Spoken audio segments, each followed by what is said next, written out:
By the dawn of the 16th century, more than 25 million people lived in what is now Mexico, until an invisible invader arrived. Within a single generation, disease, not war, reduced that population to just 2 million. Smallpox, a virus with a 30% kill rate in Europe, tore through immunologically naive communities, wiping out entire villages and even Aztec Emperor Quetzalcoatl himself. This wasn't just an epidemic. It was the disease that killed 90% of Native Americans, upending empires before most ever saw a European face. But how could a single unseen enemy unravel civilizations on such a scale, and what does that reveal about the science of virgin soil catastrophe? For thousands of years, the Americas stood apart from the rest of the world. People here had no contact with livestock, like cows or pigs, and no history of exposure to Eurasian diseases. When smallpox first appeared in the Caribbean around 1518, it entered a population with no inherited defenses, what scientists now call a virgin soil epidemic. The virus needed only a single carrier to spark disaster. Smallpox spreads through the air and on clothing or blankets, but its most dangerous feature is its silence. After infection, there's nearly 2 weeks before symptoms appear. In that time, a trader or enslaved person could travel from Hispaniola to the mainland, passing the virus from port to port without knowing it. By the time fevers and rashes erupted, the disease had already seeded itself deep into new communities. Without any immunity, native populations faced a kill rate far higher than the 30% seen in Europe. The result was a chain reaction, one invisible traveler igniting a catastrophe across an entire continent. In the heart of central Mexico, smallpox arrived just as the Aztec Empire faced its greatest crisis. The epidemic swept through Tenochtitlan in the final months of 1520, striking down thousands in a matter of weeks.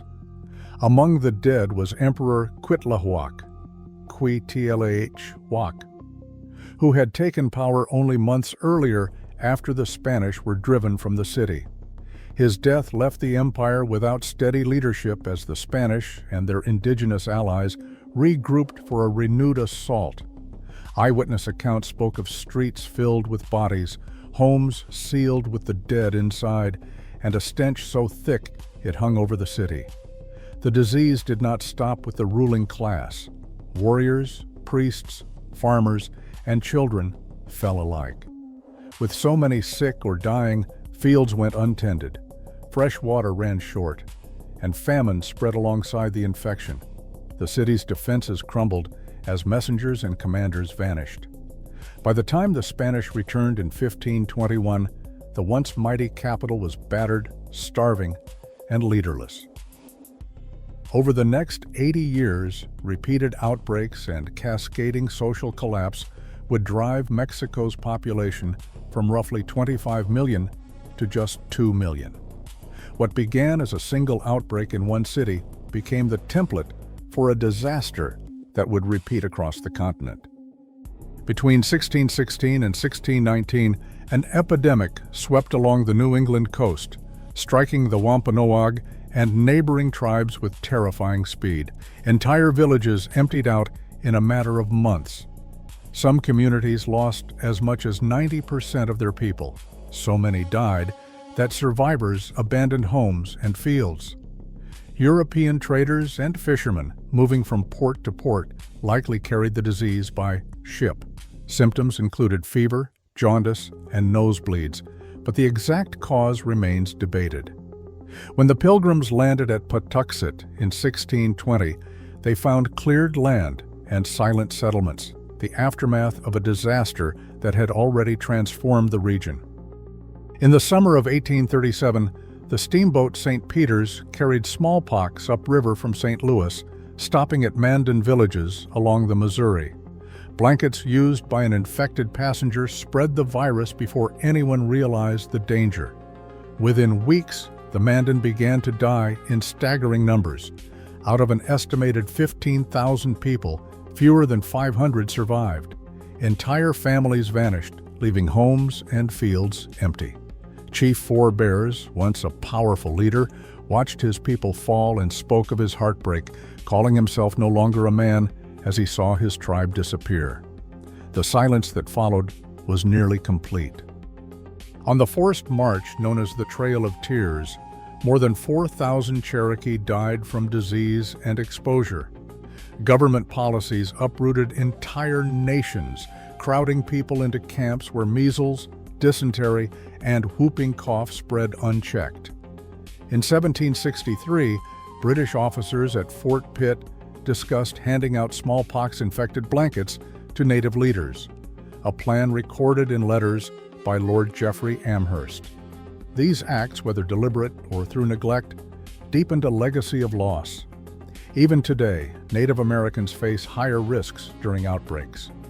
During the 2009 H1N1 pandemic, Native communities in the United States died at 4 times the rate of the general population. The wounds left by centuries of epidemic disease are not only scars of the past, they shape the fight for health and survival now. By 1600, Mexico's indigenous population fell from 25 million to just 2 million, a loss driven not by war, but by epidemic disease.